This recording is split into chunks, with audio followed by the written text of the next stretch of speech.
బంగారం ధరలు రాత్రికి రాత్రే భారీగా పెరిగిపోయాయి. ఆగస్టు 1 డెడ్లైన్ సమీపిస్తున్న తరుణంలో ఇప్పటి వరకు అమెరికా తన వాణిజ్య భాగస్వాములతో ఒప్పందాలు కొలిక్కి రాకపోవడం దీనికి కారణంగా తెలుస్తోంది. ఈ క్రమంలోనే డాలర్ విలువ పడిపోవడంతో బంగారం రేట్లు పెరుగుతున్నాయి. ఇంటర్నేషనల్ మార్కెట్లో ధరలు భారీగా పెరగ్గా దేశీయంగా స్వల్పంగా పుంజుకున్నాయి. భారత్లో బంగారానికి ఎన్నలేని డిమాండ్ ఉంటుంది. ముఖ్యంగా మహిళలు గోల్డ్ జ్యువెలరీని ఎక్కువగా పండుగలు, శుభకార్యాలు, వివాహాలు, ఇతర వేడుకల సమయాల్లో కొని ధరించేందుకు ఆసక్తి చూపిస్తూ ఉంటారు. ఇది మన దేశంలో సంప్రదాయంగా వస్తోంది.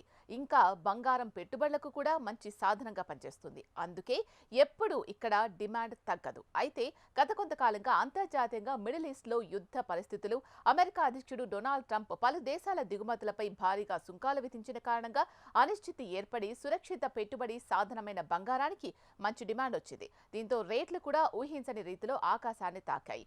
యుద్ధాలు కాస్త సద్దుమణగడం, ట్రంప్ కూడా సుంకాలు కాస్త వాయిదా వేయడంతో మళ్లీ రేట్లు కాస్త తగ్గినట్లు అనిపించింది. రాత్రికి రాత్రే బంగారం ధరలో భారీ మార్పు కనిపించింది. మరో వారం రోజుల్లో యుఎస్ ఫెడ్ సమావేశం జరగనుంది. మరోసారి వడ్డీ రేట్లను స్థిరంగానే ఉంచనున్నట్లు తెలుస్తోంది. దీంతో బంగారం ధరలు దిగి వస్తాయని ఆశిస్తుంటే మరోవైపు ఊహించని రీతిలో ఇలా పెరగడం గమనించాల్సిన విషయం. ఇంటర్నేషనల్ మార్కెట్లో చూస్తే కిందటి రోజు స్పాట్ గోల్డ్ రేటు ఔన్సుకు $3,350 దిగువన ఉండగా ఇది ఇప్పుడు $3,400 స్థాయికి ఎగబాకింది. ఇదే సమయంలో సిల్వర్ రేటు $38.89 వద్ద ఉంది. ఇంకా డాలర్తో పోలిస్తే రూపాయి మారకం విలువ 86.28 వద్ద ట్రేడ్ అవుతోంది.